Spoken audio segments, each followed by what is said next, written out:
जितने चैप्टर्स है बच्चे उसमें foreign transactions, foreigners, foreign currency, इसको दिमाग में रखना है, ठीक है। तो हर एग्जाम्पल में हमारा एक इंडियन होगा और एक फॉरेनर होगा, ठीक है।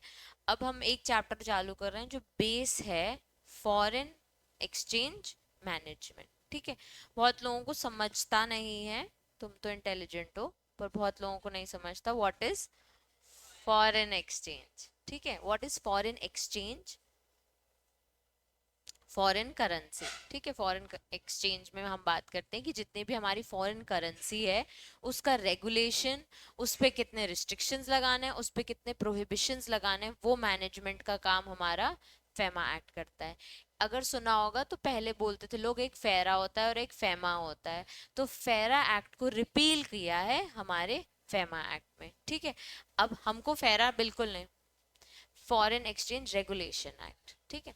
हमको फेरा नहीं देखना है, सिर्फ इतना समझना है कि हाँ देयर वाज दिस एक्ट, फेरा एक्ट, जिसको रिपील किया है फेमा ने, ठीक है।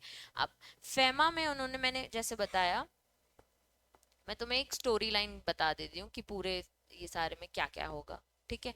फेमा में वो बात करते हैं एक तो हमारे फॉरेन एक्सचेंज की, ठीक है। इसके अलावा वो बात करते हैं PRI और PROI, ठीक है, दो लोगों की, पर्सन रेसिडेंट इन इंडिया और पर्सन रेसिडेंट आउटसाइड इंडिया। अगर शुद्ध हिंदी में समझाऊं तो जो इंडिया में बैठा है वो पर्सन रेसिडेंट इंडिया, जो फॉरेन में बैठा है वो पर्सन रेसिडेंट आउटसाइड इंडिया। अगर समझना है तो 182 डेज से जो ज्यादा इंडिया में रहा हो वो क्या, जो इंडिया के बाहर रहा हो वो क्या, PR, person resident outside India, ठीक है।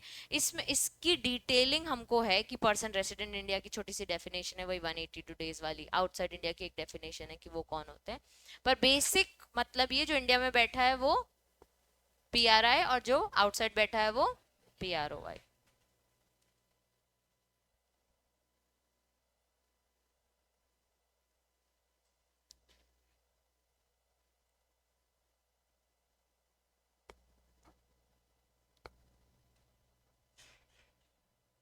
देखो, इसको एक नाम दे दो, इसको मैं नाम दे देती हूँ जॉन,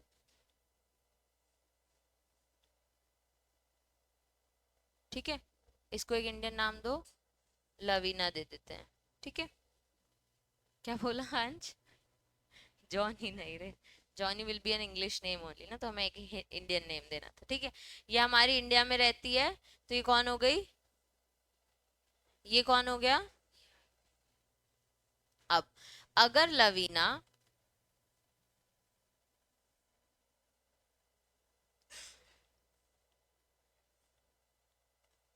इंडियन रुपीज में डील करती है, ठीक है, she is dealing in Indian rupees, तो क्या इस पे फेमा एप्लीकेबल होगा,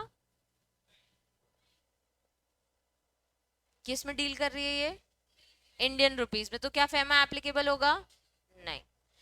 अगर ये डील कर रही है किसी PROI के साथ, किसी क्या जॉन के साथ ही डील कर रही है, ठीक है, और इन डॉलर्स में डील कर रही है, तो क्या इस पे फेमा होगा, तो रेगुलेशंस ऑफ फेमा हमको पढ़ने पड़ेंगे, ठीक। तो समझ जाओ कि PROI जो पर्सन रेसिडेंट इंडिया है, अगर वो इंडियन रुपीज में डील करता है तो वो क्या है, फेमा एप्लीकेबल नहीं होगा। अगर वो किसी भी पर्सन से इंडियन रुपीज में किसी भी फॉर्म में डील कर रहा है तो नहीं होगा, लेकिन अगर फॉरेन करेंसी में डील कर रहा है तो रेगुलेशन होगा। अगर वो पर्सन रेसिडेंट आउटसाइड के साथ डील कर रहा है तो भी फेमा एप्लीकेबल होगा। पूरे फेमा एक्ट में दो चीजें पढ़ेंगे,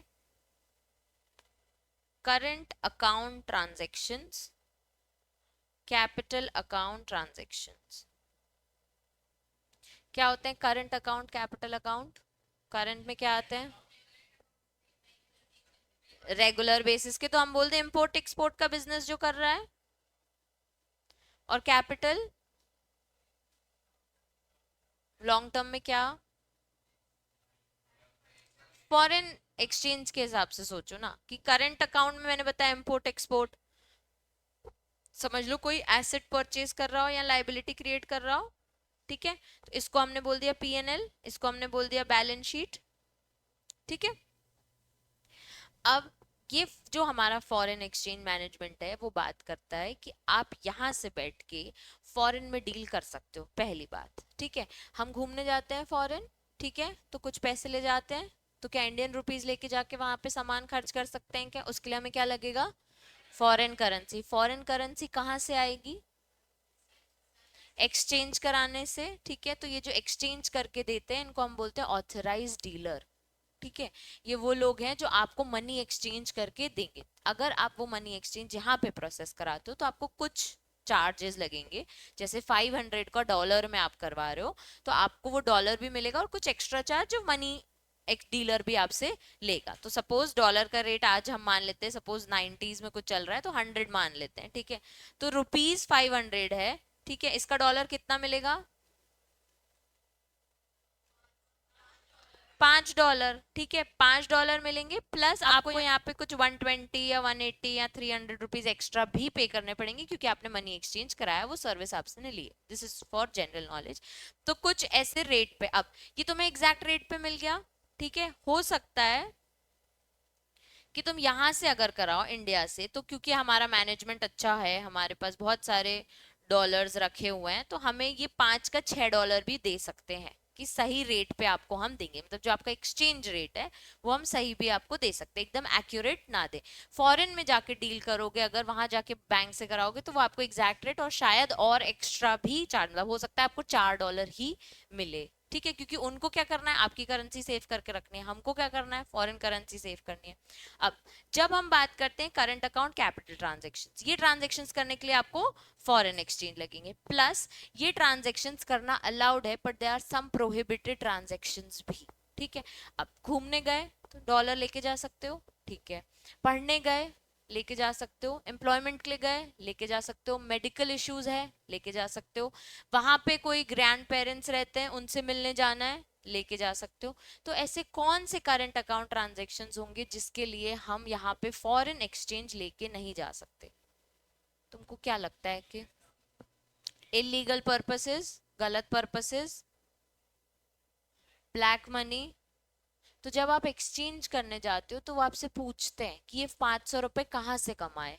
ठीक है, आपके पास ऑफ कोर्स आपका बैकग्राउंड वो चेक करने के बाद आपको वो एक्सचेंज करके देते हैं। और there is a limit also कि इस लिमिट के ऊपर आप करने जाओगे तो आपको अप्रूवल रूट में जाना है, और इस लिमिट तक ही जाओगे। मैं एग्जांपल देती हूँ, सपोज 1 लाख, 1 लाख तक के डॉलर्स चाहिए तो आप ले जाओ, ऑटोमेटिक रूट कहते हैं इसको। 1 लाख से ऊपर आपको जाना है तो उसे हम क्या बोलते हैं? Approval route. तो आपको आरबीआई से, ऑथराइज डीलर से, हर जगह से परमिशन लेनी पड़ेगी, फॉर्म्स फाइल करने पड़ेंगे, आपको अप्रूवल मिलती है तो आप फॉरेन एक्सचेंज उतना लेके जा सकते हो। ठीक है,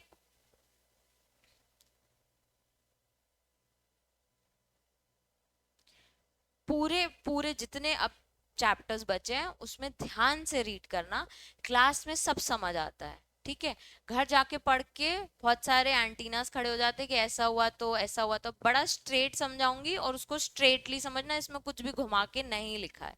ठीक है, बहुत अच्छे से उन्होंने एक्सप्लेन किया, लैंग्वेज भी इजी है, कहीं पे भी कुछ डिफिकल्टी नहीं जाएगी। ठीक है,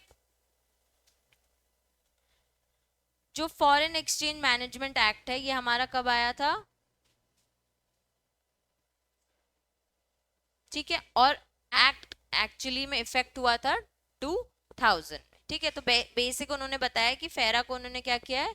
रिपील किया है। ठीक है, फेमा क्यों आया था? सबसे पहली चीज, provides free current transaction subject to reasonable restrictions. मतलब इंडिया में बैठे बैठे आप आराम से डील कर सकते हो फॉरेन के साथ, ये हमारा फेमा एक्ट आपको प्रोवाइड करा के देगा। ठीक है, दूसरा, provide for classes of capital account transaction realisation of export proceeds. इसका मतलब है यहाँ पे बैठे बैठे आप पहली बात तो कैपिटल अकाउंट ट्रांजैक्शन कर सकते हो। दूसरा, जब आप एक्सपोर्ट करते हो, एक्सपोर्ट मतलब यहाँ से माल बेचा, उसका पैसा इंडिया में लेके आओगे फॉरेन करेंसी, तो उसका क्या करना है? वो रियलाइज करोगे ना आपके, हमको फॉरेन करेंसी आया, आप ऑथराइज डीलर के पास जाओगे, यहाँ तो फॉरेन करेंसी चलेगी नहीं, आप मुझे उसका इंडियन रुपी दो। ठीक है, तो पहला क्या हो गया बच्चे?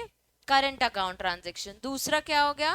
कैपिटल अकाउंट ट्रांजैक्शन और रियलाइजेशन ऑफ एक्सपोर्ट प्रोसीड्स। ठीक है, deal in foreign exchange through authorise person, जिसको हम ऑथराइज डीलर कहते हैं, मनी चेंजर कहते हैं, या ऑफ शोर बैंकिंग यूनिट कहते हैं। ऑफ शोर बैंकिंग यूनिट यानी बाहर का कोई हमारे पास यहाँ पे बैंकिंग यूनिट रखा हुआ है, दिल्ली में ऐसे बहुत सारे ऑफशोर बैंकिंग यूनिट्स हैं, तो अब्रॉड का कोई बैंक यहाँ पे हमने खोल के रखा है जो हमें वहां की करेंसी भी प्रोवाइड कराएगा। ठीक है, तो फेमा के अंदर तीन चीजें अभी हमने देख ली, करंट अकाउंट, कैपिटल अकाउंट और ऑथराइज पर्सन, जिसको हम क्या क्या कहते हैं, ऑथराइज डीलर, मनी चेंजर और offshore banking unit. Provides education of offenses, appeal provisions including special director, appellate tribunal and high court. Of course act है तो आपको लीगल एक्शंस के अगेंस्ट पेनाल्टीज भी लगेंगी और लीगल एक्शंस के अगेंस्ट रेमेडीज भी मिलेंगी, तो वो दोनों चीजें भी एक्ट प्रोवाइड कराता है। इंपॉर्टेंट मार्क करो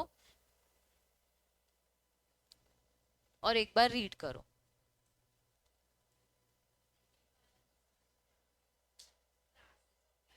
कुछ ही कैपिटल अकाउंट ट्रांजेक्शन्स करने देते हैं। आप बोलोगे फॉरेन में प्रॉपर्टी लेनी है, ले सकते हो, फॉरेन में बैंक खरीदना है तो शायद वो क्लासेस वो आपको अलाउ ना करें, इसलिए क्लास डिवाइड कर देंगे हम।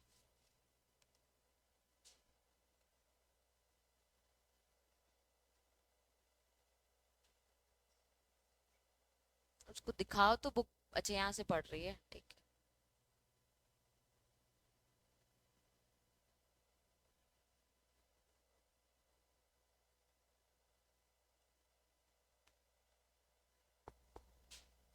क्लियर है सबको? ठीक है, थोड़ा स्लो जाएंगे ताकि छोटी छोटी चीजें भी हमको समझ आ जाए। ठीक है, अब रेगुलेटरी फ्रेमवर्क, बेसिकली एक्ट क्यों आया है, ये चार चीजें आपको प्रोवाइड करता है। ठीक है, पर एक्ट क्या बोलता है, 1999 में हमने इसे इनैक्ट किया था। Point number 1, to consolidate and amend law relating to foreign exchange with the object of facilitating external trade and payment. ठीक है, पहला क्या लेके आया, फैसिलिटेट करें, मतलब हम सबको फैसिलिटी ये प्रोवाइड करें कि आप फॉरेन एक्सचेंज में डील कर सकते हो। फॉरेन एक्सचेंज में डील कर सकते हो मतलब आप भी फॉरेन करेंसी लेके उसे यूज कर सकते हो जब भी आप फॉरेन कंट्रीज में जाओगे। दूसरा, कोई भी एक्सटर्नल ट्रेड और पेमेंट यानी इंपोर्ट एक्सपोर्ट आप कर रहे हो तो वो फेमा के अंदर होगा। ठीक है, पहला पॉइंट क्या हो गया, consolidate amend law relating to foreign exchange. दूसरा, with an object to facilitate the external trade and payments. ठीक है, फिर second point, for promoting the orderly development maintenance of foreign exchange market in India. तो यहाँ पे अब आ गया है, कंप्लीट मार्केट है, आपको हर छोटे छोटे एरियाज में भी, हर सिटी में भी आपको फॉरेन एक्सचेंज का बैंक मिल जाएगा, मतलब ऑथराइज डीलर हर जगह प्रोवाइडेड है। 1999 के बाद ये होने लग गया था। ठीक है, तो उन्होंने क्या किया, इस चीज को प्रमोट किया है, इस चीज को डेवलप किया है और मेंटेन किया है। ठीक है, third point, in fact it is the central legislation, मतलब एक सेंट्रल एक्ट है that deals with inbound investment into India and outbound investment from India and trade business between India and other countries. Inbound और outbound यानी पैसा अंदर आना और पैसे का बाहर जाना, बस इतना ही मीनिंग है। अब चारों के चारों पॉइंट्स अभी समझो। पहला क्या हो गया, consolidate and amend the law relating to foreign exchange. दूसरा, क्या ऑब्जेक्ट के साथ, फैसिलिटेट करें हम एक्सटर्नल ट्रेड को और पेमेंट को। गुड। थर्ड पॉइंट मतलब बेसिकली इसके बाद पॉइंट आता है प्रमोट करना, डेवलप करना और मेंटेन करना foreign exchange market in India. फिर लास्ट पॉइंट की एक सेंट्रल लेजिस्लेशन, एक सेंट्रल लॉ है जो इनबाउंड आउटबाउंड इन्वेस्टमेंट्स में डील करता है और अदर कंट्रीज के साथ हमें किसी भी फॉर्म में ट्रेड करना हो तो हमें फेमा वो चीज करा के देगा। ठीक है, अभी रीड करो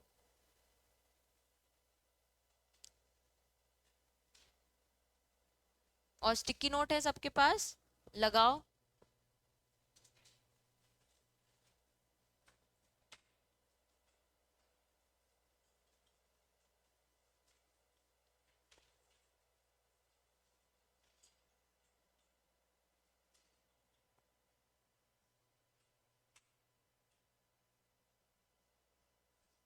one, consolidate and amend, consolidate and amend, consolidate and amend the law relating to, consolidate and amend the law relating to foreign exchange. 2,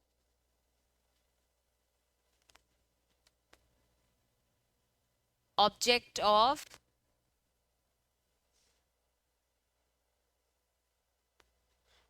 of facilitating external trade and payments.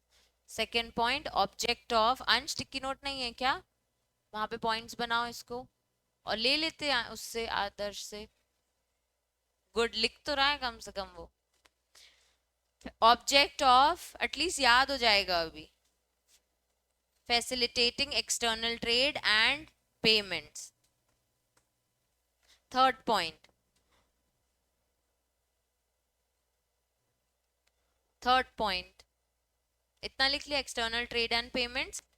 Promoting, comma development, comma maintenance. Promoting, development and maintenance.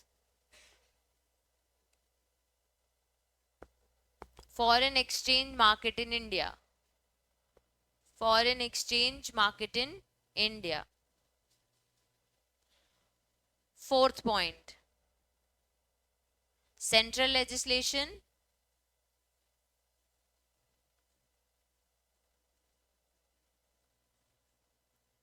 deals with inbound and outbound investments. Central legislation deals with inbound and outbound investment. Fifth point.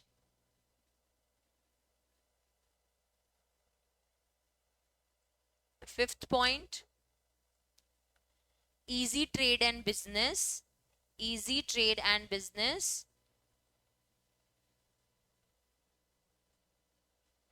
between B/W लिख लो, between India and other countries.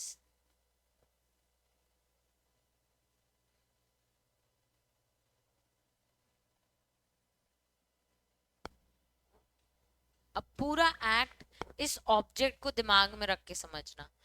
क्या कर रहा है? Facilitate कर रहा है trade payments, ठीक है, इजी बिजनेस करने को दे रहा है, इन्वेस्टमेंट्स लेना और छोड़ने को दे रहा है कि बाहर भी दे सकते हो और इंडिया में भी बुला सकते हो, ठीक है। और एक और चीज की डेवलपमेंट, ये चाहता है कि हम फॉरेन एक्सचेंज को और प्रमोट करें, डेवलप करें कि हाँ हम अदर कंट्रीज के साथ भी डील करने के लिए केपेबल है, ठीक है। इसके कुछ रूल्स और रेगुलेशंस हैं, ठीक है। अब जब एक फेमा एक्ट बना था तो एक्ट तो पार्लियामेंट ने बना दिया, उसके बाद हम ये देखते हैं कि अथॉरिटीज आती हैं, स्टेट्स आते हैं, स्पेशल डायरेक्टर्स आते हैं, एजुकेटिंग अथॉरिटीज आती हैं। तो वो अंदर अंदर एक्ट बनाने के बाद उसके अंदर रूल्स बनाते हैं, रेगुलेशंस बनाते हैं, नोटिफिकेशंस आते हैं, सर्कुलर्स आते हैं, डायरेक्शंस आते हैं। तो कुछ रूल्स के नाम है और रेगुलेशंस के नाम है, ये हमें याद नहीं करने हैं, पर एक बार गो थ्रू कर लो बस कि कैसे रूल्स हैं। एक ओवरसीज इन्वेस्टमेंट के लिए है, एक नॉन डेट इंस्ट्रूमेंट्स के लिए है, एक encashment of draft cheque instrument payment of interest के लिए है, authentication of documents current account transaction के लिए, और ऑफ कोर्स एजुकेशन का रूल्स है, कंपाउंडिंग का एक रूल है। रेगुलेशन किसके लिए है? सेम चीजों के लिए पहले तो, फिर मोड ऑफ पेमेंट के लिए, borrowing, lending, deposit, export import currency, guarantee के लिए, establishment of branch office, exports of goods and services, foreign currency by person in India, manner, receipt of payment, capital account transaction, possession, retention and foreign currency, realization, repatriation। ये सब rules क्या बता रहे हैं basically? क्या foreign currency घर में कितनी रख सकते हो, कितनी रेमिट, कितनी बुला सकते हो, कितनी फॉरेन करेंसी यहाँ से लेके बाहर लेके जा सकते हो, ये सारी चीजों के उन्होंने रेगुलेशंस बनाए, ठीक है। जहां हमको है ये फायदेमंद, वहां उन्होंने नीचे मॉड्यूल में दिया हुआ है रूल्स का नाम बकायदा, ठीक है। एज यूजुअल सेक्शन 2 हमेशा क्या बताता है? डेफिनेशंस। पहला उन्होंने डेफिनेशन दी ऑथराइज पर्सन का, अभी पढ़ा व्हाट डज फेमा प्रोवाइड, उसमें एक नाम था ऑथराइज पर्सन। उसमें कौन कौन लोग थे? ऑथराइज डीलर, मनी चेंजर और ऑफशोर बैंकिंग यूनिट। तो वही लिखा है, authorise dealer, money changer, offshore banking unit और any other person for time being in force is authorized to deal in foreign exchange or foreign securities। तो जो आपको exchange currency देगा उसको हम क्या बोलते हैं? Authorise person. वो एक्चुअली गवर्नमेंट के थ्रू ऑथराइज है कि वो ये काम कर सकता है। करेंसी नोट्स, जो हमारे बैंक नोट्स, कॉइन्स, ये सब होते हैं इंडियन करेंसी, ठीक है। एक्सपोर्ट मतलब सबको पता है, पहले भी हमने एक्सपोर्ट इंपोर्ट की डेफिनेशन दी है, यहाँ से चीजों को बाहर भेजने को हम क्या कहते हैं? Export. Foreign exchange, foreign exchange में देखो क्या क्या उन्होंने बोल दिया। Foreign currency includes deposits, credits, balance payable in foreign currency, कोई ड्राफ्ट्स हैं, ट्रैवलर्स, चेक्स हैं, लेटर ऑफ क्रेडिट है, बिल ऑफ एक्सचेंज है, एक्सप्रेस्ड और drawn in Indian currency but payable in foreign currency. जो भी आपने यहाँ पे ड्रॉ किया है चेक लेकिन बाहर पे करने वाले हो तो उसको भी वो फॉरेन करेंसी या फॉरेन एक्सचेंज में कवर कर रहे हैं, ठीक है। Any draft, traveller cheque, travel cheques यानी जैसे कभी कई कई बार ऑफिसेज देते हैं आपको ट्रैवल, अब्रॉड ट्रैवल करने का चेक देते हैं कि आप बाहर जाओगे तो ये खर्चा हमारी तरफ से, बाकी आप अपना जितना स्पेंड करना चाहो, उसको कहते हैं ट्रैवलर्स चेक्स, ठीक है। फॉरेन सिक्योरिटीज में क्या क्या आ गया? Share, stock, bonds, debenture, any other instrument denominator expressed in foreign currency, मतलब बाहर की कंपनीज के शेयर्स और डिबेंचर्स, ठीक है, डिनोमिनेटेड इन फॉरेन करेंसी। तो हम बाहर की कंपनीज में भी इन्वेस्ट करते हैं, कर सकते हैं क्योंकि फेमा एक्ट ने अलाउ कर दिया है। अब अगर कोई फॉरेन कंपनी का शेयर होल्डर है जो कि इंडिया में बैठा है तो उसके पास क्या है? फॉरेन करेंसी, फॉरेन सिक्योरिटी, क्योंकि उसका डिनोमिनेशन क्या है? Foreign currency. क्लियर है?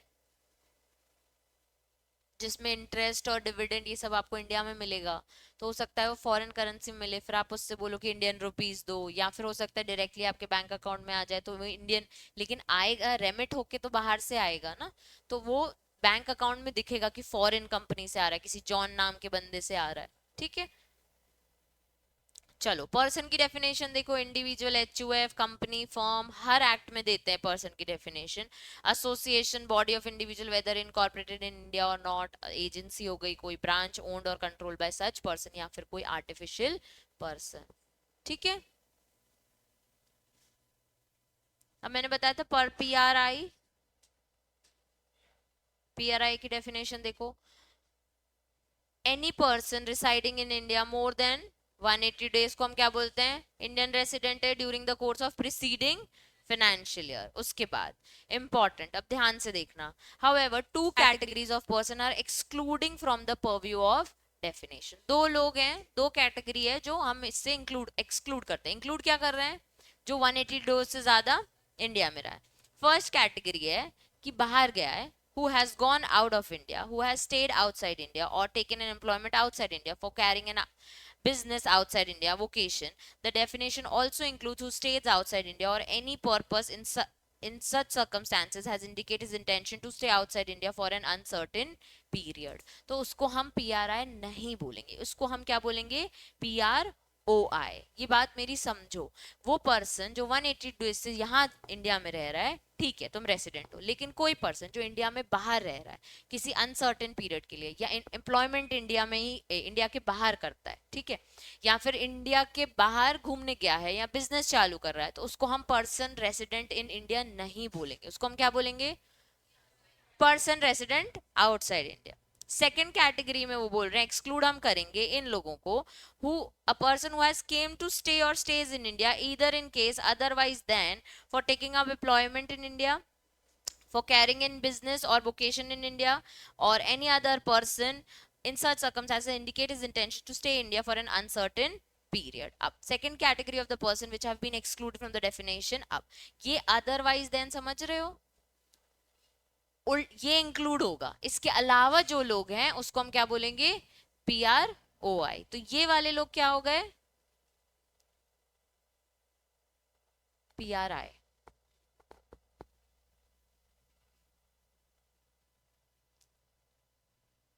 और पीआरआई में कौन आ गए? Any person body corporate registered या इनकॉर्पोरेटेड इंडिया, या फिर ऑफिस ब्रांच रजिस्टर्ड, ये इंडिया ओन करती है लेकिन मतलब कोई सब्सिडरी कंपनी है। अब एक बात बताओ, फॉरेन कंपनी है एक, ये फॉरेन है, ठीक है, यहाँ की एक कंपनी है,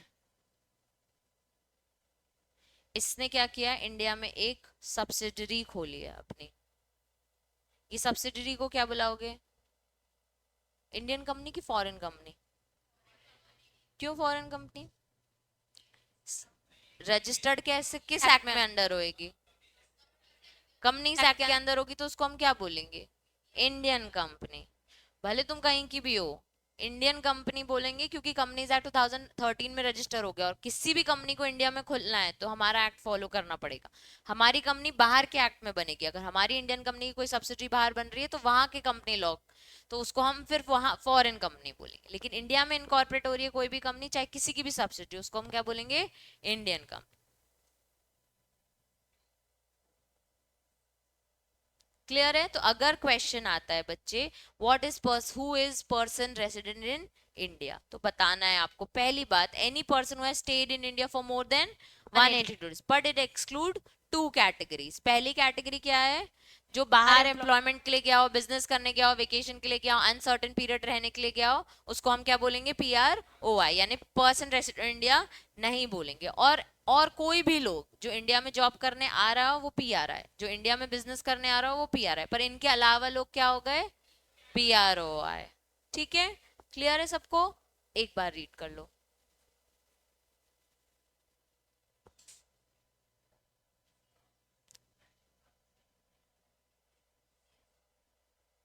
क्योंकि इंडिया में खोला है इंडिया।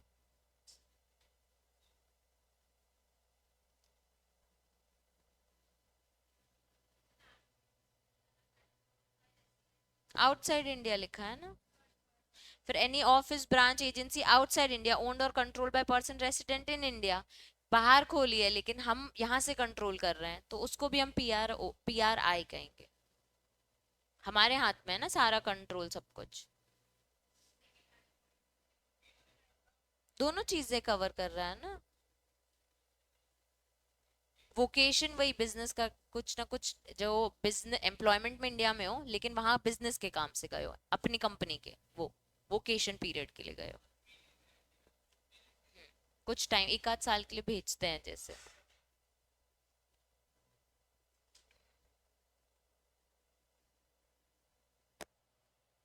सबको क्लियर है ये? रिपैट्रिएट टू इंडिया, कभी वर्ड सुना है? रिपैट्रिएट, वापस आना। ठीक है? तो रिपैट्रिएट मतलब bringing into India the realise foreign exchange. किस चीज से? Selling of such foreign exchange to an authorise person in India for exchange of rupees. बाहर घूमने गए थे, हम आपसे फॉरेन करेंसी लेके गए थे, हमारा खर्चा बच गया, तो हमने क्या किया? रिपैट्रिएट टू इंडिया, भाई वापस ले लो फॉरेन करेंसी, हमारा इंडियन रुपीज दे दो। ठीक है?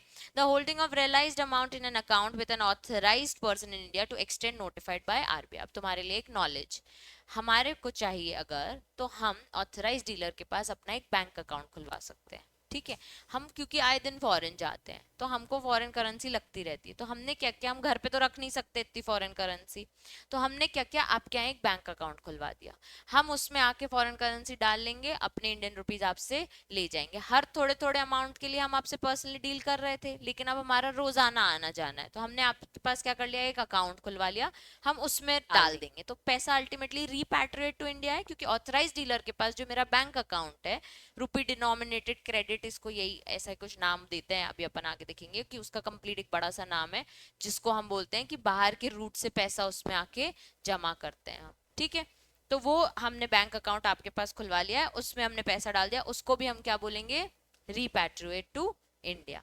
And includes use of realized amount for discharge of debt or liability denominated in foreign exchange and expression repatriation shall be construed accordingly। अब मैंने क्या किया, यहाँ से एक्सपोर्ट किया, अब एक्सपोर्ट किया तो वहां से पैसा आना था, तो वहां पे मैंने किसी कंपनी से, किसी बैंक से लोन ले रखा था, तो मैंने क्या बोल दिया, प्लीज उसको पे ऑफ कर दो। तो उसको भी वो कह रहे हैं कि आपके पास जो पैसा आना था उससे आपने कोई डेट और लाइबिलिटी जो आपकी फॉरेन की थी उसको पे ऑफ कर दी, तो वो भी कवर हो रहा है कि आपने वो पैसे को जो रिपैट्रिएट इंडिया आना था उसको सही जगह पे यूज कर लिया है। क्योंकि आप इंपोर्ट एक्सपोर्ट में डील कर रहे हो, तो हो सकता है कुछ लोन आपने यहाँ से लिया हो, कुछ लोन आपने वहां से लिया हो। अब दिमाग लगाओ, बाहर से लोन क्यों लेंगे? और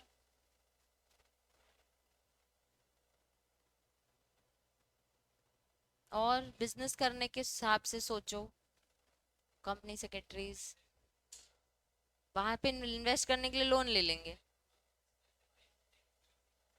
एक ये है पर्सपेक्टिव, देखो जब मैं एक्सपोर्ट कर रही हूँ तो मुझे आए दिन पेमेंट्स करनी पड़ती है वहां से, वहां के अपने वेंडर्स को। ठीक है? तो मैंने क्या किया, लोन ले लिया। ठीक है? अब लोन लेके ना आए दिन जो पेमेंट्स हो रही है ना वो बैंक से करवाती जा रही हूँ, मैं यहाँ से बैंक को पे करती जा रही हूँ, और बैंक को बोल रही हूँ, करती है बैंक अपने लिए लेटर ऑफ क्रेडिट वाली चीजें। ठीक है? हमारे पेमेंट्स बैंक कर देती है कितने सारे, तो हमने अपने अपने जो इंटरनेट बैंकिंग है वहां से खुलवा लिया है, और उनको हम बोल रहे हैं कि आप वहां का पेमेंट तो करते जाओ, बैंक को तो मैं करता रहूंगा इंटरेस्ट में पेमेंट, एटलीस्ट जो मेरे एक्सपोर्ट्स हैं वो पे होते जाएं, तो मेरा बिजनेस बंद नहीं हो। इसलिए हम वहां पे ये सोच के भी बैंक अकाउंट्स ओपन कराते हैं। क्लियर है सबको? स्पेशल डायरेक्टर, यहाँ पे गवर्नमेंट वन और मोर स्पेशल डायरेक्टर बनाएंगे टू जस्ट चेक कि कोई ऑफेंस तो नहीं हो रहा, अगर हो रहा है तो उसको पकड़ लो जैसे अपन ने हर जगह देखा है, उसके बाद उसको ऑफेंस की पेनाल्टी लगा लो, उस पर इन्वेस्टिगेशन कर लो, सर्च सीज सब कर लो और एजुकेटिंग ऑफिसर के पास ले आओ और उसके बाद उसका ऑर्डर पास करवा दो. One or more special director appeal to hear appeals against the order of adjudicating authorities under this shall also specify said no matter in place relation to special may exercise the jurisdiction. मतलब और कहाँ कहाँ क्या क्या काम करेगा वो भी स्पेसिफाई सेंट्रल गवर्नमेंट चाहे तो कर सकती है. ठीक है, अब एक बार हम रिवाइज करते हैं क्योंकि थोड़ा सा ट्रिकी है पूरा फेमा, इसलिए लोग बहुत डरते हैं. मुझे बहुत पसंद है, आई होप तुमको भी बहुत इंटरेस्ट आएगा. ठीक है, लोग बहुत डरते हैं फॉरेन वाले चैप्टर से, हम नहीं डरेंगे. ठीक है, कहीं से भारी एक्ट नहीं है अभी तक, तो छोड़ के ना चले जाओ ना कि ये मैम ये चैप्टर तो मैं छोड़ के जाऊंगी ऐसे. चलो, फेमा पहली बात क्या क्या प्रोवाइड कराता है? करंट अकाउंट ट्रांजैक्शन और capital account transactions plus realisation of exports proceeds. और क्या कराता है? ऑथराइज डीलर को, ऑथराइज पर्सन उसने बनाया है जिसके अंदर आते हैं authorise dealer, money changer and offshore banking unit. अब इसके साथ साथ वो एजुकेशन ऑफ जितने ऑफेंसेस कर रहे हो, अगर कोई अपील्स हैं तो उसके साथ वो सारी चीजें भी प्रोवाइड करता है. हमने 5 पॉइंट्स बनाए for the object of preamble of FEMA. FEMA act कब आया है? 1999. पहला पॉइंट क्या है? Consolidate and amend law relating to foreign exchange. दूसरा क्या है? एक्सटर्नल ट्रेड और पेमेंट्स को फैसिलिटेट कर ले. तीसरा क्या है? डेवलपमेंट, मेंटेनेंस और promotion of foreign exchange market in India. चौथा क्या है? इनबाउंड इन्वेस्टमेंट्स और आउटबाउंड इन्वेस्टमेंट्स में प्रॉपरली डील करने दे. पांचवा क्या है? इजी ट्रेड और business between India and other countries. चलो गुड. उसके बाद कुछ रूल्स एंड रेगुलेशंस थे, कुछ डेफिनेशंस थी जिसमें फॉरेन एक्सचेंज में क्या क्या आता है, फॉरेन सिक्योरिटी में क्या क्या आता है. Person resident of India. Person of resident of India कौन? जो 180 डेज से ज्यादा के लिए इंडिया में रह रहा है. दूसरी चीज, 2 कैटेगरी के लोग इसमें से एक्सक्लूड होते हैं. कौन कौन?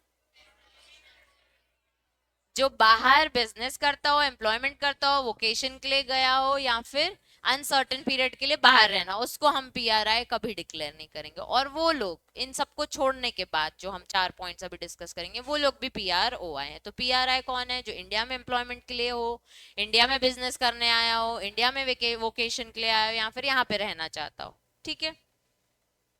रिपैट्रिएट टू इंडिया, इसमें आता है रियलाइज ऑफ फॉरेन एक्सचेंज, जिस भी फॉर्म में आया हो. आपने अगर आरबीआई ये ऑथराइज डीलर के पास बैंक अकाउंट खुलवाया, उसमें पैसा डाल रहे हो या कोई डेट लाइबिलिटी पे ऑफ कर रहे हो जो भी आपने फॉरेन एक्सचेंज में कमाई थी. अब आ जाता है regulation and management of foreign exchange. बच्चे याद रखो सेक्शन 3.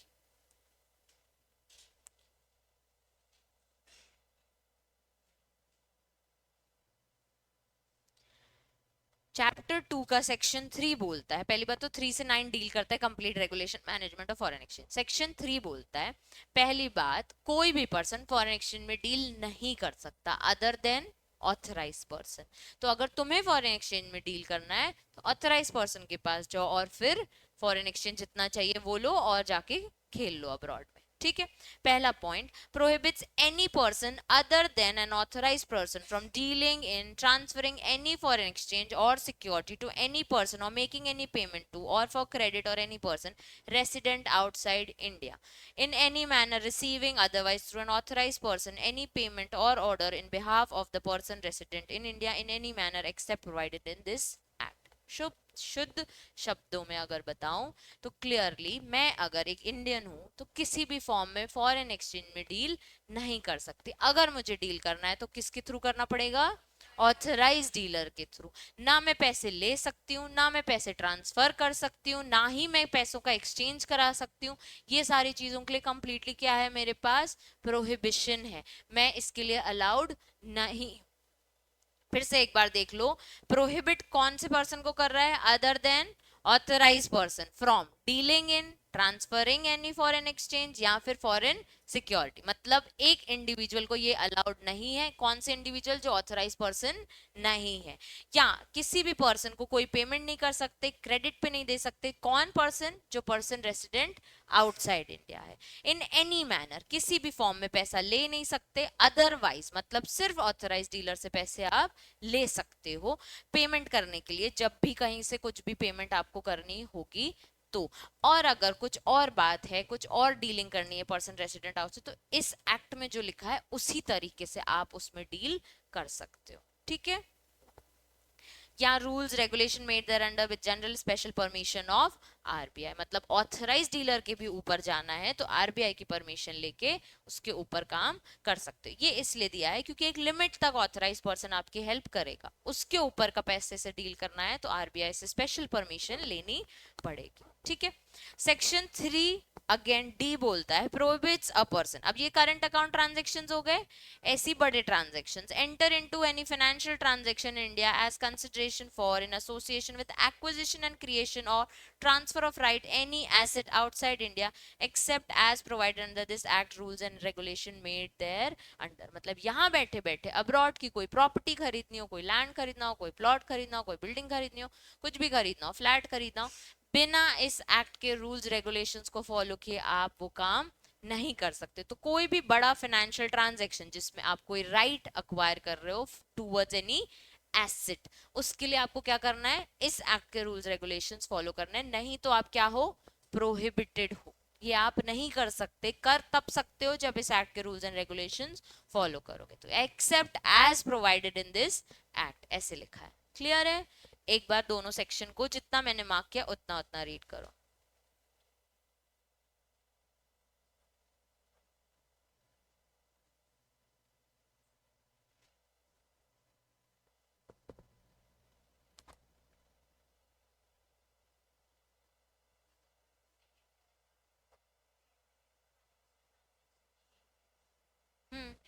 एज कंसिडरेशन, यहाँ बैठे बैठे इंडियन हूँ, यहाँ बैठे बैठे फाइनेंशियल ट्रांजैक्शन कर रही हूँ बाहर की प्रॉपर्टी के साथ, to acquire any asset outside India by any person. तो ट्रांजैक्शन कहाँ हो रहा है? इंडिया में। यहाँ बैठ के लवीना थी, ठीक है, इंडिया में बैठी है, प्रॉपर्टी कहाँ लेनी है? अमेरिका में, यूके में। किससे लेनी है? जॉन से। तो ये Lavina in India can not enter into a financial transaction with any person outside India to acquire any right over an asset unless you follow the rules regulations of the act.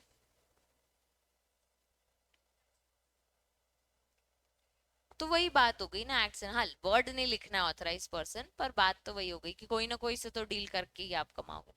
कुछ चीजें हैं कि आप अभी आगे पढ़ोगे ना, कैपिटल अकाउंट ट्रांजैक्शन के रूल्स कितना कर सकते हो, रेमिट कितना नहीं कर सकते, क्या है, लॉट ऑफ थिंग्स, अच्छा खासा चैप्टर है। ठीक है, करंट अकाउंट ट्रांजैक्शन के लिए, क्योंकि मनी एक्सचेंज करने के लिए तो फॉर अथोराइज पर्सन के पास जाओगे। अब कैपिटल एसेट खरीदनी है तो पहले तो फॉरेन एक्सचेंज लोगे ही ना, तो उसके लिए ऑथराइज पर्सन कहीं ना कहीं इन्वॉल्व है, पर कितनी लिमिट है उसके ऊपर क्या है? आरबीआई है।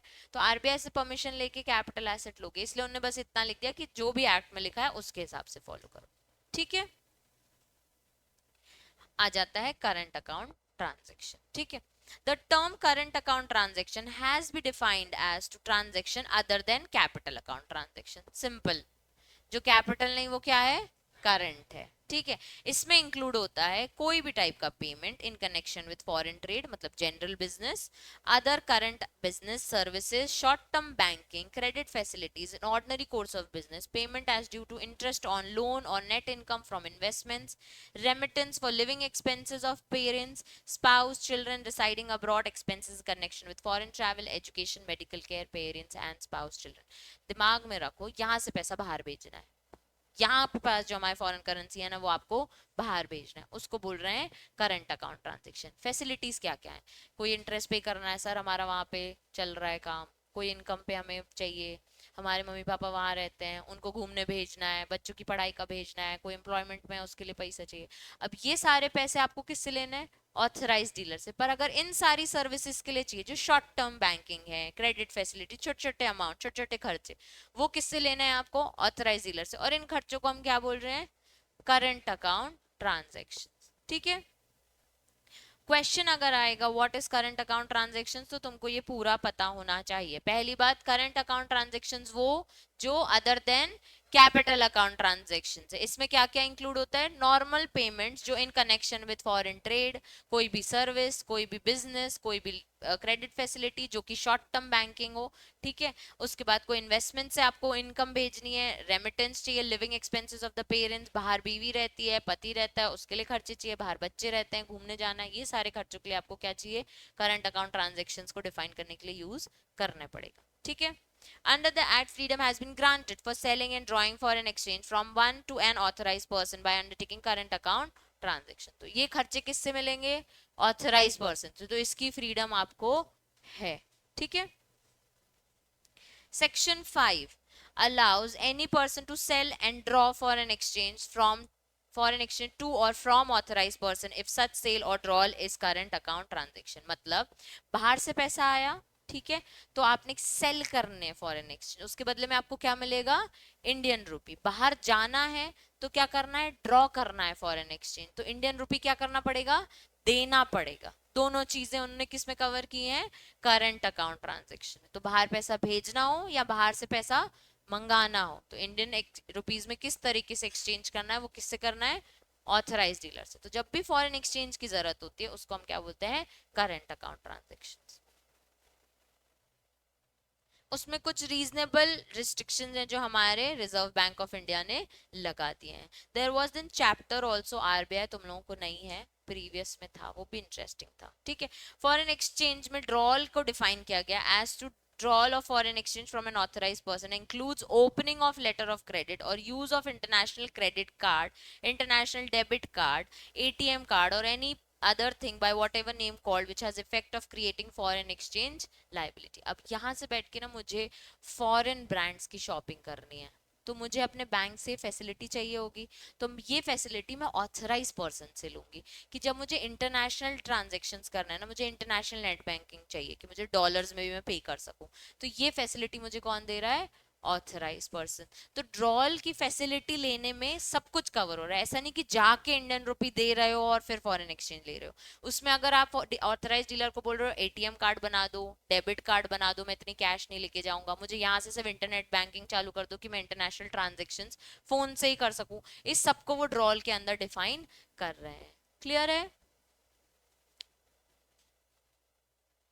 Example of current account transaction में देखो, payments toward private visit of any country, यानी हम जैसे लोग जो घूमने अब्रॉड जाते हैं। गिफ्ट और donation going abroad for employment, तो गिफ्ट देना है, डोनेशन देना है, या फिर अब्रॉड एम्प्लॉयमेंट के लिए जाना है। इमिग्रेशन यानी शिफ्ट होना है हमें अब्रॉड। फिर maintenance of close relative abroad, कोई ना कोई भैया दादा चाची किसी ना किसी का कोई ना कोई अब्रॉड में तो रहता ही है, तो वहां पे अगर उनको कुछ पेमेंट्स भेजना है तो उसके लिए। ट्रैवल फॉर बिजनेस या अटेंडिंग अ कॉन्फ्रेंस या स्पेशलाइज्ड ट्रेनिंग और मीटिंग एक्सपेंसेस और मेडिकल एक्सपेंसेस, तो घूमने जाना है, ठीक है, बिजनेस के पर्पस के लिए, या कोई स्पेशल मीटिंग है, या फिर आप कई बार क्या होता है कि हमें बाहर की कंट्रीज इंडियन लोगों को ट्रेनिंग के लिए बुलाते हैं कि आप यहाँ से ट्रेन करके इंडिया में काम कराओ ना, आपका काम और अच्छा हो, तो वो ट्रेनिंग के लिए भेजना है। ये सब को वो कह रहे करंट अकाउंट ट्रांजेक्शन के सारे क्या है? एग्जाम्पल्स हैं, ठीक है। तुमको ये सब कोट करने हैं। जब मैंने बताया था कि कुछ हैं जिनके लिए हमें अलाउड नहीं है, जो तुम बोलते गलत काम करना, इलीगल काम करना, जिसके लिए आपको फॉरेन एक्सचेंज नहीं मिलेगा, हम एक बार वो समझते हैं। रूल 3, अभी सेक्शन 3 पढ़ा था, अब रूल 3 याद रखना, ठीक है, वेरी इंपॉर्टेंट। और रूल 3 के साथ शेड्यूल 1 भी याद रखना। अब rule 3 prohibits the drawal of foreign exchange for the purpose of transaction specified in schedule 1, ठीक है। शेड्यूल 1 वाले ट्रांजेक्शन ये है जो नीचे दिए हैं। और पहला पॉइंट, शेड्यूल 1 वाले ट्रांजेक्शन आप नहीं कर सकते। दूसरा, फॉरेन एक्सचेंज मत मांगो कि नेपाल भूटान जाना है तो फॉरेन एक्सचेंज दे दो, वहां इंडियन करेंसी चलती है ना, तो हमसे मत मांगो फॉरेन एक्सचेंज, ठीक है। और a transaction with a person resident in Nepal and Bhutan, यहाँ से नेपाल भूटान के साथ कोई बिजनेस कर रहा है और बोल रहा है उसके लिए फॉरेन एक्सचेंज दे दो, तो हम इस चीज के लिए आपको प्रोहिबिट करते हैं, इस चीज के लिए हम आपको फॉरेन एक्सचेंज नहीं देंगे, वो माफी मांग लेंगे आपसे। 3 चीजों के लिए आपको फॉरेन एक्सचेंज नहीं मिलेगा, शेड्यूल 1, दूसरा, नेपाल भूटान जाने के लिए, ट्रैवल करने के लिए, और पर्सन रेसिडेंट इन नेपाल भूटान के साथ आपको कोई ट्रांजेक्शन करना है। तीन चीजों के लिए आपको क्या नहीं मिलेगा? Foreign exchange. However, in the case of transaction with a person resident in Nepal, Bhutan, the prohibition may be exempted by RBI subject to such terms and condition as may condition necessary. जब अगर RBI को लगेगा कि नहीं यार नेपाल भूटान के साथ हमको डील करना और फॉरेन एक्सचेंज चाहिए, तो वो अलाउ भी कर सकता है। अभी उसने अलाउ नहीं किया। Schedule 1 to the rules enumerate the situation with the withdrawal of foreign exchange is prohibited. These are as follows. पहला point, remittance out of lottery winnings. यहाँ पे हमने जीते हैं लॉटरी के पैसे, ऑथराइज डीलर के पास चले गए, फॉरेन एक्सचेंज लाओ घूम के आएंगे, बोलेगा नहीं। जब भी आप ऐसे 50 लाख लेके चले गए उसके पास झोला भर के, लाओ फॉरेन एक्सचेंज लाओ घूमने जाएंगे, बोले पैसे कहाँ से कमाए, बोले लॉटरी से, बोलेगा प्रोहिबिट करता हूं मैं, रूल 3 शेड्यूल 1 में लिखा है कि अगर आप बोलते हो कि लॉटरी विनिंग्स का रेमिटेंस दो हम बाहर लेके जाएंगे, तो ये अलाउड नहीं है। क्लियर है सबको? दूसरा, remittance of income from race riding और एनी अदर बॉडी। अब रेसिंग की, बाइक राइडिंग की, उससे पैसा कमाया और बोल रहे हो कि यार अब क्योंकि उसमें बेट वगैरह भी लगती है, उसमें से आपने पैसा कमाया और बोला कि अब इसका पैसा दो, फॉरेन एक्सचेंज दो। इनमें क्योंकि आप ह्यूज बल्क में अमाउंट कमाते हो, और these are actually lottery winnings एक लीगल थिंग, ठीक है। गैम्बलिंग तुमको पता है, तो गैम्बलिंग भी एक तरीका कहीं कहीं पे लीगल है। गोवा वगैरह में ओपन कसिनोज हैं, वो लोग रजिस्टर्ड हैं, उसके भी criteria, there is a proper act जो गैम्बलिंग का हमने लास्ट टाइम भी डिस्कस किया था। तो ये सारी चीजें ना सिर्फ प्ले एंजॉयमेंट के लिए गवर्नमेंट ने बनाई है, पर इससे अगर आप बोलोगे कि हमारा फॉरेन एक्सचेंज आप ले जाओगे तो वो हम अलाउ नहीं करेंगे। तो पहला क्या हो गया? Lottery winnings. दूसरा क्या हो गया? Race riding. Third, remittance for purchase of lottery tickets, banned prescribe magazines, football pools या स्वीप स्टेक्स एक्सेट्रा। अब तीन चार चीजें एक्सप्लेन की। आप बोल रहे हो फॉरेन एक्सचेंज तो बाहर से लॉटरी टिकट खरीदनी है, तो हम नहीं देंगे, ठीक है। दूसरी चीज, बैंड और प्रिस्क्राइब मैग, बाहर अब्रॉड में बहुत सारी मैगजीन्स आती हैं जो इंडिया में बैंड है, ठीक है। हम ऐसी मैगजीन्स को खरीदने के लिए आपको पैसा नहीं देंगे, ठीक है। फालतू की चीजों के लिए, वो टिपिकल ऑथराइज डीलर समझो बड़े पापा हैं, बड़े पापा फालतू चीजों के पैसे नहीं देते हैं, ठीक है। तो वो ही हमने डिस्क्राइब किया हुआ है कि एक पर्सन है जो बोले लॉट, बिल्कुल लिटरली वैसा ही एग्जाम्पल है ना कि लॉटरी विनिंग्स का पैसा है दे दो, नहीं देंगे। रेस राइडिंग का है, नहीं देंगे। अब दूसरा हो गया, लॉटरी टिकट्स खरीदने के लिए फॉरेन एक्सचेंज दो, नहीं देंगे। बैंड प्रिस्क्राइब मैगजीन्स है, नहीं देंगे। अब फुटबॉल पूल्स है, ठीक है। फुटबॉल पूल्स होते हैं बाहर ना, इसकी भी मैच फिक्सिंग और ये सब होती है, ठीक है। इसमें भी सट्टे लगते हैं कि कौन सी टीम जीतेगी, और जनरली ऐसा होता है ब्लू कलर जीतेगा, येलो कलर जीतेगा, वैसा type kind of IPL only. तो इसके लिए भी हम आपको पैसा नहीं देंगे। और स्वीप स्टेक्स, कभी ये सुना है? स्वीप स्टेक्स क्या होता है कि जैसे कार रेसिंग होती है ना, ठीक है, तो उसमें जब कार्स के भी कलर्स होते हैं या नंबर्स होते हैं बड़े बड़े, तो कार वो चलती है, उसके बाद ना एक विनिंग अमाउंट होता है जो शायद 1 2 3 जो भी आएगा उसका एक विनिंग अमाउंट होता है, ठीक है। तो उसका अगर आपको पैसा मिल रहा है और बोल रहे हो कि अब ये हमें मिला है, हम थर्ड आए थे, बोले सेकंड आए थे, फर्स्ट आए थे, या इतना सारा पैसा है हमारे पास, इसको हमें रेमिट करके तो अब्रॉड जाएंगे, तो वो भी अलाउड नहीं है, ठीक है। तो द इंटायर अमाउंट, इसलिए स्वीप स्टेक्स बोले, द इंटायर अमाउंट जो सारे विनिंग वाले लोगों के लिए होगा उसको हम बोलते हैं स्वीप स्टेक्स।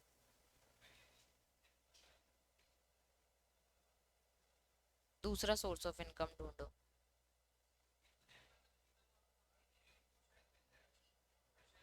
अब फॉरेन एक्सचेंज वहां, अब आपको वहां आप हमारे कंट्री को रिप्रेजेंट कर रहे हो तो बात अलग है, ठीक है। तो बात अलग है, पर ये जनरल बेसिस पे हम अगर सट्टे वट्टे लगा रहे हैं, जाके रेस राइडिंग देख के आए और उसका पैसा कमा लिया और बोला कि अब इससे फॉरेन एक्सचेंज दे दो, तो वो अलाउड नहीं है, ठीक है। अब देखो, payment of commission on exports made towards equity investments in joint venture wholly owned subsidies abroad of Indian companies, वही समझा रही हूँ। देखो, पहले ही तुम्हारे दिमाग से मैम इतना तो इजी था, अब क्या हो गया इसको? इंडियन कंपनी है, इंडियन कंपनीज की क्या हो गई है? होली होली ओन्ड सब्सिडरीज हैं अब्रॉड में, ठीक है, या इंडियन कंपनीज के कुछ जॉइंट वेंचर्स हैं। इसके आपको क्या चाहिए? इक्विटी चाहिए। अब एक बार सेंटेंस पढ़ो। पेमेंट किस चीज की हो रही है? कमीशन की किस पे हो रही है? एक्सपोर्ट्स। कहाँ से आ रहा है पैसा? इक्विटी इन्वेस्टमेंट से, ठीक है, जो आपने बाहर की कंपनी से किया है। आपने पैसा कमाया, ठीक है। अब इन्वेस्टमेंट्स थे, एफडीआई था, नहीं ओडीआई था, आपने ओवरसीज इन्वेस्टमेंट्स किए थे, इसको हम बोलते हैं ओडीआई, ठीक है। इसमें से कुछ पैसा कमाया, क्या करना है? रीपैट्रिएट टू इंडिया लाना चाहिए, ठीक है। ठीक है, ओके, लेके आओ। एक्सपोर्ट्स करना है, करो, कोई दिक्कत नहीं है। आप बोल रहे हो हमारे वेंडर ने हमारी बहुत मदद की है, उसको मुझे कुछ कमीशन देनी है, 10% लाओ, फॉरेन एक्सचेंज लाओ। क्यों दें? जिसने तुमसे माल खरीदा है उसको तुम्हें कमीशन देनी है, ठीक है, ताकि वो तुमसे और बिजनेस करे या तुम्हारे साथ जुड़ा रहे, तुम्हें बस उसको कोई कमीशन देनी है। तुम्हें कमीशन एक तो अलाउड नहीं है, ठीक है। दूसरी, तुम्हें जितनी भी देनी है इक्विटी इन्वेस्टमेंट्स वाले अमाउंट से हम नहीं देंगे। अब आपने क्या किया, यहाँ की कंपनीज हैं, इंडियन कंपनीज ही हैं कहने को, बाहर controlled and everything is by Indian only. Abroad में आपने क्या किया, उसी के इक्विटी इंडियन कंपनी में ही इन्वेस्ट किया, इंडियन पैसे कोई उसी पर्सन को देना है जिधर से आप डील कर रहे हो। अब अगर लोग बना दूं,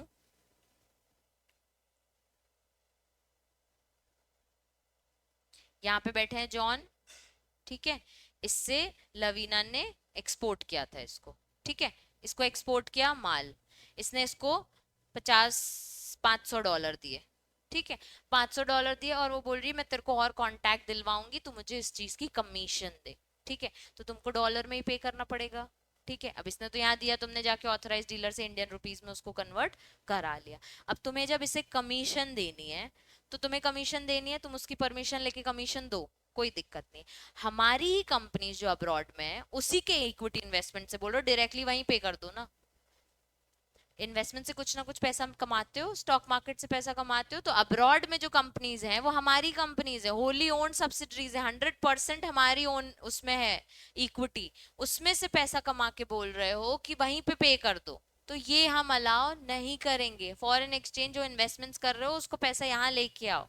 कोई अदर वे राउंड जाके कमीशन देनी है तो समझते हैं अभी अपन उसको, लेकिन इस वाली कमीशन को हम आपको अलाउ नहीं करेंगे। क्लियर है?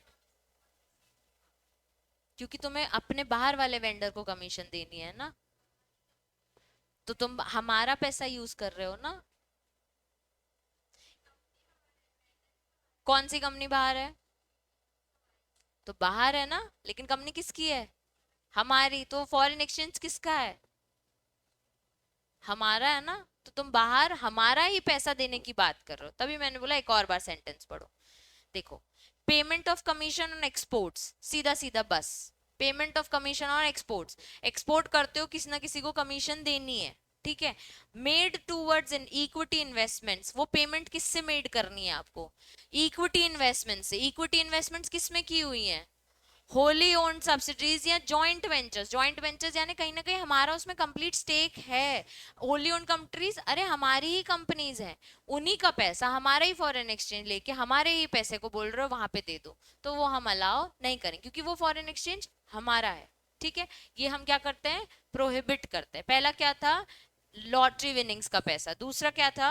Race riding. तीसरा क्या था? लॉटरी टिकट्स खरीदना, मैगजीन्स, इसमें सब लिख के आना, फुटबॉल पूल्स और स्वीप स्टेक्स। तीसरा क्या है? Payment of commission on exports. याद रखो, पहली चीज एक्सपोर्ट्स पे कमीशन पे करना वो अलाउ नहीं करते हैं, लेकिन कौन सा, कहां से जब पेमेंट करना है आपको? इक्विटी इन्वेस्टमेंट से, जो होली ओन सब्सिडीज है या फिर आपके जॉइंट वेंचर्स है। सबको क्लियर है? ला एक और, payment of commission on exports under rupee state credit route, ठीक है। मतलब पहली बात तो हम ये आपको नहीं करने देंगे, ठीक है। आपने एक अकाउंट बना के रखा है रुपी स्टेट क्रेडिट रूट। अब क्या होता है कि आपने वहां पे हमारी ही बैंक्स है, सेम चीज है, उसको दूसरी तरीके से एक्सप्लेन किया। हमारे वहां पे बैंक्स हैं, इंडियन बैंक्स हैं, जो अब्रॉड में हमने ब्रांचेस खोल रखी। ये इंडियन बैंक्स हैं, ये अब्रॉड में ब्रांचेस हैं इसकी।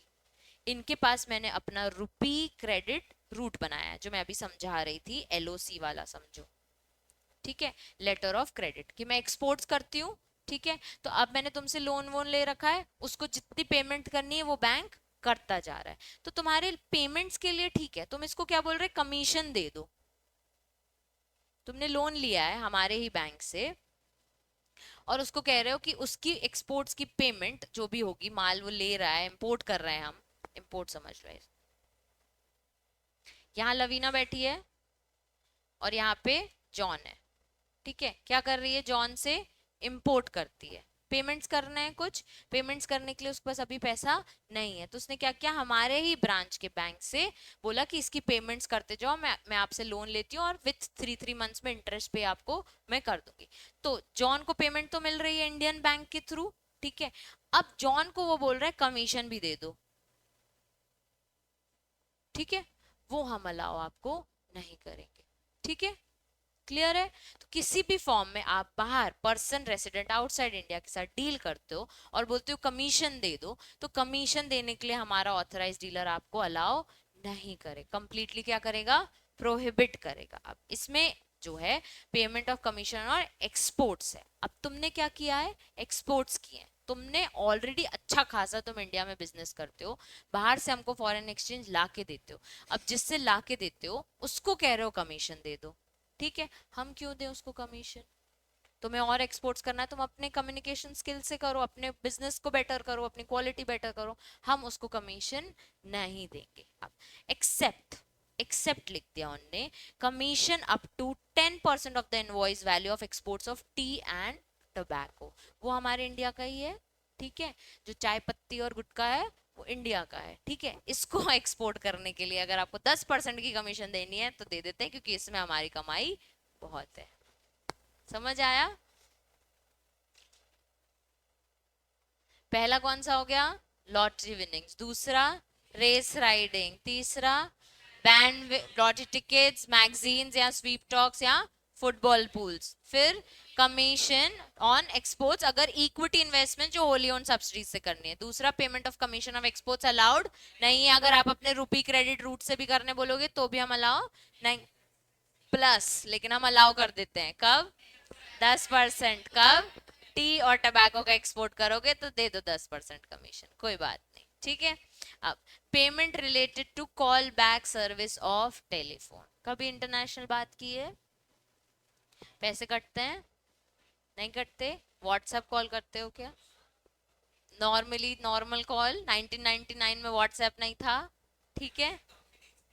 अच्छा हम थे, तो जब तुम नहीं थे तब व्हाट्सएप भी नहीं था, ठीक है। तो तब क्या होता था कि हमें इंटरनेशनल वाले क्या करते थे, सपोज इंडियन है और एक रशियन है, ठीक है, रशियन बंदी क्या कर रही है, इंडियन वाले बंदे को कॉल कर रही है और वो क्या करती है, मिस्ड कॉल मारती है, ठीक है। तो कॉल बैक करना पड़ेगा ना, कॉल बैक करने के लिए फॉरेन एक्सचेंज लगेगा ना, क्योंकि हमारा खर्चा डबल होगा कॉल बैक, यहाँ तो कॉल सर्विस चार्जेस जो थे वो रेगुलर थे ना, पर मिनट पे बात करते थे, पर सेकंड के पैसे कटते थे तब तो हम ये कॉल बैक सर्विसेज के आपको फॉरेन एक्सचेंज नहीं देने वाले हैं, उनको बोलो वो कॉल करें, आपसे कंप्लीट बात करें और फोन रखें, हम इस चीज के चार्जेस पे नहीं करेंगे, ठीक है। अगर लिखना है तो वहां लिख दो Indian and Russian. remittance of interest of income on funds held in non-residential special rupees scheme account। अब समझो क्या होता है, एक पर्सन है, जॉन है, इंडिया आता रहता है बार बार, ठीक है। अब क्या है, वो यहाँ का तो है नहीं, बस घूमने घूमने आता है, 1 2 डेज के लिए भी आने ही रहता है, ठीक है, 100 दिन रहता है और चला जाता है। उसने क्या किया, ऑथराइज डीलर के पास एक अकाउंट खुला लिया जिसका नाम है non resident special rupees scheme account, ठीक है। आपने ये अकाउंट यहाँ पे खुलवा लिया, लेके आते हो फॉरेन एक्सचेंज, उसमें जमा करते हो, इंडियन रुपीज लेते हो, यूज करते हो, बचा कुचा वापस उसी में डाल के चले जाते हो, ठीक है। तो पैसा आपने यहाँ पे हमेशा के लिए अपना जमा करके रखा हुआ। अब कहता कि इतने टाइम तक अकाउंट में पैसा है तो इंटरेस्ट दो ना, बोला हम इस चीज का इंटरेस्ट नहीं देंगे, एक तो हम तुम्हें सर्विस दे रहे हैं कि यहाँ पे अपना अकाउंट खुलवा लो, ठीक है, यहाँ पे अपना अकाउंट खुलवा लो, फॉरेन एक्सचेंज रख लो, कोई दिक्कत नहीं है। उसके बाद तुम कहते कि ये जो जो बाकी दिनों के लिए मैं यहाँ नहीं रहता हूँ उसमें तुम्हारे पास मेरा फॉरेन एक्सचेंज जमा रहता है, उसका इंटरेस्ट मुझे दो, वो हम नहीं देंगे, हमने यहाँ तुम्हारे लिए सेविंग अकाउंट खोल के नहीं रखा है। तो लास्ट है remittance of interest income on funds held in non resident special rupee scheme account. एक एक समझ आया क्लियरली, किसी को कोई डाउट, ठीक है, एक बार रीड करो। पहला कौन सा है, remittance out of lottery winnings allowed नहीं है, दूसरा रेस राइडिंग अलाउड नहीं है, तीसरा lottery tickets, band magazine, prescribe football walls allowed sweepstakes भी अलाउड नहीं है। तीसरा, पेमेंट ऑफ कमीशन और एक्सपोर्ट्स, अगर आपने इक्विटी इन्वेस्टमेंट्स किए हैं होली ओन्ड या जॉइंट वेंचर्स में और उससे बोल रहे हो कि कमीशन दे दो तो अलाउड नहीं है। रुपी क्रेडिट रूट से बोलते हो कमीशन दे दो, अलाउड नहीं है। क्या अलाउड है? 10% ऑन द इनवॉइस वैल्यू, अगर आप टी और टबैको एक्सपोर्ट करते हो तो हम आपको अलाउ करते हैं। उसके अलावा हम call service, call back service में भी कोई आपको फॉरेन एक्सचेंज नहीं देने वाले। Last, interest on income on funds held non resident, मतलब रुपी स्कीम अकाउंट। अब घर जाके भी इसको एक बार रीड करना और प्लीज 100 एंटीना मत खड़े करना, स्ट्रेट वर्ड्स में उनने लिख दिया है, ठीक है। डाउट्स ओपन है, लेकिन दिमाग लगाओ कि उन्होंने क्लियरली चीजों को अलाउ और डिसअलाउ करा है। अब सेक्शन 3 में क्या पढ़ा बच्चे हमने? Regulation and management of foreign exchange. Question अगर आ गया कि explain regulation management of foreign exchange, तो सेक्शन 3 में बोला है कि ऑथराइज पर्सन के अलावा बाकी सब लोग क्या हैं? प्रोहिबिटेड है। पैसे में डील नहीं कर सकते, फॉरेन एक्सचेंज को ट्रांसफर सेल नहीं कर सकते, ड्रॉल करना है तो भी ऑथराइज डीलर के पास जाओ। दूसरी चीज कि कैपिटल फाइनेंशियल ट्रांजैक्शन में अगर एसेट्स में भी कोई राइट चाहिए तो ऑथराइज डीलर का नाम नहीं लिखा है, पर एज पर द रूल्स और एक्ट्स के हिसाब से ही आपको ये चीज करनी है। रूल 3 में क्या लिखा है? प्रोहिबिशन कि कब आप फॉरेन एक्सचेंज यूज नहीं कर सकते। कब कब नहीं कर सकते? शेड्यूल 1, सबसे पहले शेड्यूल 1, दूसरा है नेपाल भूटान। तो तुमसे अगर आए ऐसे कौन से ट्रांजेक्शन जो प्रोहिबिटेड है, तो तुम्हें पहले क्या बताना है? शेड्यूल 1 में जो दिया है, नेपाल भूटान में जो दिया, और नेपाल भूटान में रहने वाले बंदे के साथ कोई ट्रांजेक्शन करना है तो अलाउड नहीं है। फिर तुम्हें शेड्यूल 1 के सारे पॉइंट्स एक्सप्लेन करने हैं, ठीक है। बाकी शेड्यूल 3 हम, शेड्यूल 2 और 3 हम कल पढ़ेंगे, ठीक है।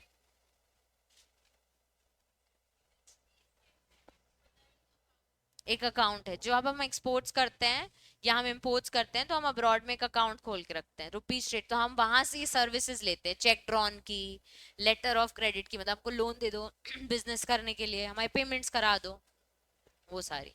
बिल ऑफ एक्सचेंज पढ़ा है अपन ने जैसे, तो बिल ऑफ एक्सचेंज का टाइप है एक, समझो लेटर ऑफ क्रेडिट। इसमें अपन क्या कर रहे हैं बेसिकली, बाहर वालों बैंक्स को हम कह रहे हैं कि हमारे बिल्स को पे करते जाओ आप, और हम आपको यहाँ से लोन वगैरह की रिकवरी कर देंगे, ठीक है। तो आपके पेमेंट्स वो क्रेडिट करते जाते हैं।